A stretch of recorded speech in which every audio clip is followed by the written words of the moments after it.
Satgas COVID-19 Kecamatan Kaliwata Senin pagi melakukan pengecekan ulang kondisi sekolah SMAN 4 Jember. Menurut informasi yang beredar beberapa hari lalu, bahwa di sekolah ini ditemukan siswa dan guru positif COVID-19. Awal ditemukannya salah seorang siswi kelas 11 IPS yang tiba-tiba mengalami pingsan saat pembelajaran tatap muka. Kemudian siswi tersebut dibawa ke salah satu rumah sakit di Jember. Mulanya siswi tersebut dikira mengalami sakit tipus dan pihak rumah sakit menyarankan untuk rawat inap. Karena rawat inap memerlukan syarat wajib swab, setelah diswab siswi tersebut terkonfirmasi positif COVID-19. Kemudian pihak sekolah mengupayakan 3T di SMAN 4 Jember. Pada saat melakukan tes swab massal, ternyata ada siswa dari kelas lain juga terkonfirmasi positif. Usai ditemukannya beberapa siswa yang positif, pihak sekolah memberhentikan proses pembelajaran tatap muka sesuai anjuran dari pemerintah bahwa SMAN 4 Jember wajib dilakukan daring secara keseluruhan. Berikutnya, supaya tidak timbul keresahan pada orang tua dan pada masyarakat, sekolah rapat dengan tim pengembang sekolah diputuskan mulai hari Jumat kemarin sampai tanggal 13 hari Minggu depan ini pembelajaran seluruhnya daring. Dalam upaya Satgas COVID-19 Kecamatan Kaliwates, pihaknya melakukan pantauan kembali guna memastikan tidak ada kegiatan SMAN 4 Jember. Melakukan tracing, swab kepada teman maupun guru yang kontak erat dengan yang bersangkutan. Dari hasil swab itu ditemukan ada 2 guru juga yang positif.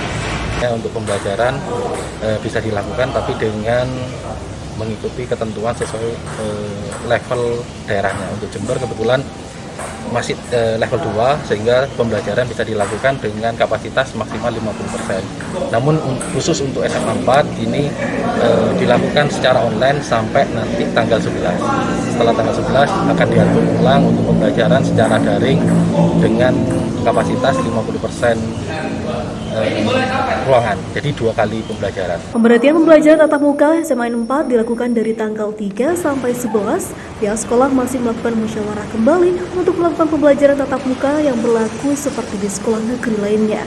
Kini proses pembelajaran sementara berjalan daring. Dari Jember, Yudisa di Jember 1 TV melaporkan. Selain memamerkan beberapa jenis bunga anggrek, diantaranya anggrek jamrut, anggrek sendok, anggrek kerlip, dan anggrek kebutan, dalam kegiatan yang digelar pada hari Sabtu 5 Februari hingga Minggu 6 Februari ini juga dilakukan sosialisasi penanaman bunga anggrek bagi masyarakat umum. Kegiatan ini bertujuan guna mendongkrak kunjungan pariwisata daerah dan menumbuh kembangkan usaha pertanian bunga anggrek. Karena pecinta bunga anggrek tergolong cukup banyak, sehingga juga dapat menjadi magnet pariwisata daerah. Mungkin tidak menutup kemungkinan ketika nanti ada bunga-bunga yang lain atau vegetasi lain bisa kita kembangkan. Karena hawanya ini sejuk ya, bisa semua bunga, terutama yang punya iklim subtropis ke tropis itu juga bisa berkembang di sini. Di bawah juga ada kemudian tanaman krisan ya. Nah, tinggal nanti kita mana ruang-ruang yang bisa kita manfaatkan sehingga semuanya saling sinergi kolaborasi ya, tidak saling bersaing secara tidak sehat ya. Sementara ini kami fokus dulu ke anggrek, spottingnya sudah ada, tapi tidak menutup kemungkinan monggo yang lainnya komunitas-komunitas lain bisa kita kolaborasi di sini. Harapan kami yang punya beban bahwa Rembangan ini menjadi destinasi wisata ke depan bisa lebih meningkatkan wisatawan, kemudian meningkatkan edukasi, juga memiliki keunggulan dari ruang yang ada. Kedepan, Dinas Pariwisata Kabupaten Jember akan rutin menggelar kegiatan serupa di sejumlah objek wisata yang ada di Kabupaten Jember dengan menggandeng pecinta dan petani bunga anggrek dari berbagai daerah untuk lebih mengenalkan potensi pariwisata dan potensi lainnya yang dimiliki oleh Jember. Dari Jember, Yudisa di Jember 1 TV melaporkan. Dalam audiensi yang digelar di Pendopo Wahya Wibawa Graha, Bupati Jember Hendy Siswanto menyerap aspirasi sejumlah perwakilan kedi golf gelantangan. Dalam audiensi kali ini, para kedi golf gelantangan mengeluhkan kesulitan ekonomi yang dialami lantaran terbengkalainya padang golf gelantangan, sehingga minim aktivitas bermain golf. Menanggapi keluhan para kedi, Bupati Hendy mengaku pihaknya berupaya membentuk yayasan dan organisasi golf baru guna mengakomodir aspirasi para kedi. Pihak Pemkab Jember juga tengah melakukan koordinasi secara intensif dengan PT PN 12 selaku pengelola Padang Golf Gelantangan guna menjajaki MOU atau perjanjian kerjasama. Pertemuan hari ini kami ini mendasari tadi ada teman-teman kita yang di pekerja, kawan-kawan kita yang sudah bekerja di lapangan golf Gelantangan hari ini menyampaikan aspirasinya dengan mereka dengan adanya lapangan golf dan clubhouse yang belum juga tidak kunjung dibangun dan tidak ada yang bermain di sana, sehingga mereka pun juga karena ini bagian dari kehidupan mereka, ratusan orang yang bekerja di sana itu tidak bisa ada untuk ekonominya, mereka tidak bisa berlangsung ya. Tentunya mereka selama berpuluh-puluh tahun, hampir 30-40 tahun bekerja di sana. Hari ini mereka menyampaikan aspirasinya. Tentunya kami Pemkab Jember saat ini sudah disepakati dapat anggaran dari disetujui oleh teman-teman dewan untuk melakukan pembangunan perbaikan clubhouse maupun shelter maupun beberapa lapangan dengan anggaran yang terbatas itu kita harus bisa melakukan perbaikan. Namun demikian kita juga harus ada punya landasan untuk membangun itu, bahwa tanah sebagian tanah itu adalah aset itu yang ada itu adalah punya PT PN 12 dan kita kalau membangun tentunya harus ada didasari dengan MOU dulu atau PKS, perjanjian kerjasama. Pemkab Jember menargetkan Padang Golf Gelantangan akan layak digunakan pada bulan Agustus 2022 mendatang. Diharapkan dengan perbaikan Padang Golf Gelantangan serta terbentuknya yayasan dan organisasi golf baru nantinya dapat mengakomodir aspirasi para caddy golf. Dari Jember, Yudisa di Jember 1 TV melaporkan. Pemdes Balung Kulon bekerja sama dengan UPTD Puskesmas Balung terus berupaya menggencarkan pelayanan vaksinasi kepada masyarakat yang berusia 12 tahun ke atas. Upaya percepatan vaksinasi ini dilakukan demi terhindarnya Desa Balung Kulon dari penyebaran virus corona termasuk varian baru yakni Omikron. Menurut Langgeng selaku Kepala Desa Balung Kulon, hasil rekap dan presentase vaksinasi menunjukkan bahwa dari 13.953 jumlah total penduduk Balung Kulon, 11.897 diantaranya memenuhi syarat untuk divaksin mulai usia 12 tahun ke atas. Namun yang sudah tervaksin adalah 10.887 sehingga persentase pencapaian vaksinasi sudah menyentuh angka 91,5%. Meski demikian, Pemdes Balung Kulon terus berupaya memaksimalkan edukasi pentingnya prokes dan vaksinasi agar Desa Balung Kulon bebas dari virus corona termasuk varian baru Omikron. Jadi perlu saya sampaikan dengan adanya ini pencapaian yang 91% mewujudkan bahwa masyarakat Desa Balung Kulon benar-benar sadar akan keinginan warga untuk bagaimana pandemi COVID-19 ini bisa pergi dari Desa Balung Kulon. Dari Balung, Bambang Sugiarto, Jember 1 TV melaporkan. Penegakan disiplin protokol kesehatan di Hal ini disampaikan Bupati Jember Hendy Siswanto yang menyebut kita semua harus waspada akan virus COVID-19 khususnya varian Omikron. Meningkatnya kasus COVID-19 beberapa hari terakhir cukup memprihatinkan dan harus disikapi dengan ekstra agar penyebaran virus mematikan tersebut tidak semakin luas. Tak hanya selalu menaati prokes seperti memakai masker ataupun menjauhi kerumunan, percepatan vaksinasi juga harus terus dilakukan utamanya untuk golongan umur lansia dan anak-anak. Untuk itu Bupati Jember Hendy Siswanto langsung mengimbau kepada guru di sekolah agar terus mengajak siswanya melakukan vaksin serta pihak RT dan RW bisa mendampingi warganya khususnya lansia untuk melakukan vaksinasi sebagai bentuk upaya meningkatkan herd immunity masyarakat. Level 3, antisipasinya yang paling penting sekarang ini vaksin dan memakai masker. Dan masyarakat Jember minta tolong semuanya vaksin untuk lansia dosis 2 segera dan anak-anak. Karena Omikron ini yang dicari adalah orang tua, lansia dan anak-anak.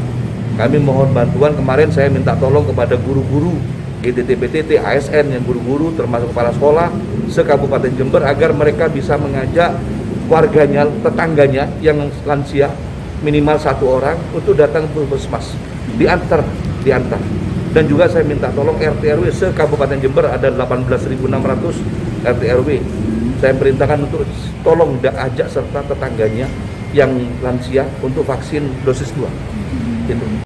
Sementara itu, untuk data terbaru Satgas COVID-19 Kabupaten Jember per tanggal 8 Februari 2022, untuk kasus terkonfirmasi baru sejumlah 95 orang, sedangkan pasien sembuh sejumlah 19 orang. Dari Jember, Yudisa di Jember 1 TV melaporkan. Menurut Bupati Jember Hendy Siswanto, masyarakat Jember yang positif COVID-19 saat ini sudah mencapai 257 orang. Namun dari jumlah total tersebut, tidak semuanya tinggal di Jember, melainkan sebagian juga merupakan warga luar kota yang masih ber-KTP Jember. Hendy memperkirakan ada 50% di luar kota dan sisanya di Jember. Untuk yang tinggal di Jember sudah dilakukan isolasi mandiri dan sudah ditangani oleh Satgas COVID-19, khususnya Dinas Kesehatan. Saat ini sebetulnya sekarang yang dihitung sekarang totalnya ada 257. Itu total dari warga Jember, tapi bukan warga Jember yang ada di Jember semua.